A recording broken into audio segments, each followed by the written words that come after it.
Hablando del Hospital del Traumas, allí se da una situación bastante peculiar una vez más. ¿Recuerdan ustedes que se lanzó una campaña a fin de año respecto a la utilización de cascos?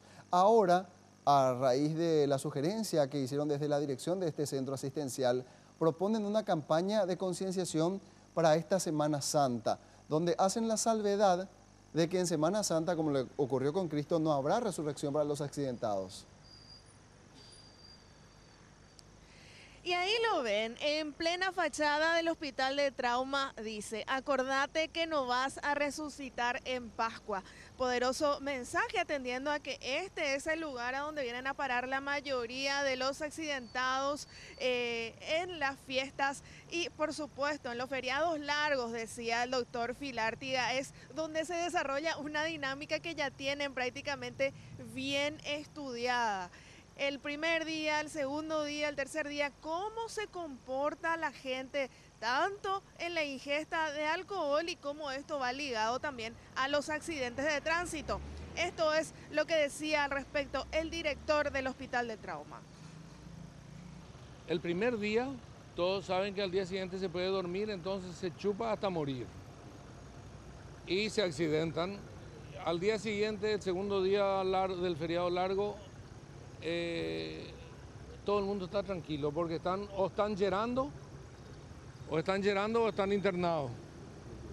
El tercer día renace otra vez la fiera y el domingo nos llegan todos los pacientes de los 4 días, incluso pacientes de toda la República.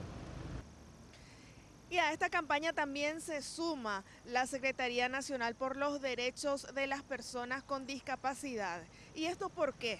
Porque 80 personas cada año quedan prácticamente en estado vegetativo o con una discapacidad permanente luego de sufrir de un accidente de tránsito que por lo general está ligado o a la ingesta de alcohol o al no uso del cinturón de seguridad o al no uso del casco en el caso de los motociclistas. Esto es lo que decía al respecto el ministro.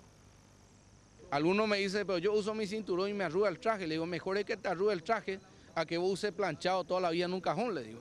Y hay gente que me dice, de repente el cabello me desarregla el casco, y le digo, mejor es que te desarregle el casco, el cabello, a que tu masa encefálica salga despedido.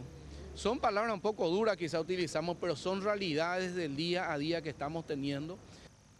La patrulla caminera también participa de esta campaña como institución encargada tanto de la parte preventiva, a hacer cumplir las leyes de tránsito, como también para aplicar sanciones. Al respecto de esto también hablamos con el director, quien recordó las multas previstas para cada caso.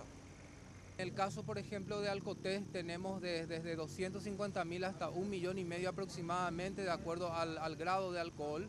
En el caso de las luces, por ejemplo, tenemos 4 jornales. En el caso de velocidad también iniciamos con eso y depende también de la velocidad. Y después tenemos las sanciones normales, el tema del cinturón, el tema del casco y del chaleco, que es fundamental, que tenemos de 11 jornales. Eso significa multiplicar 11 por 75.000 guaraníes. Que si bien lo importante acá en este tema no es el monto de la multa, sino el tema de la seguridad de las personas.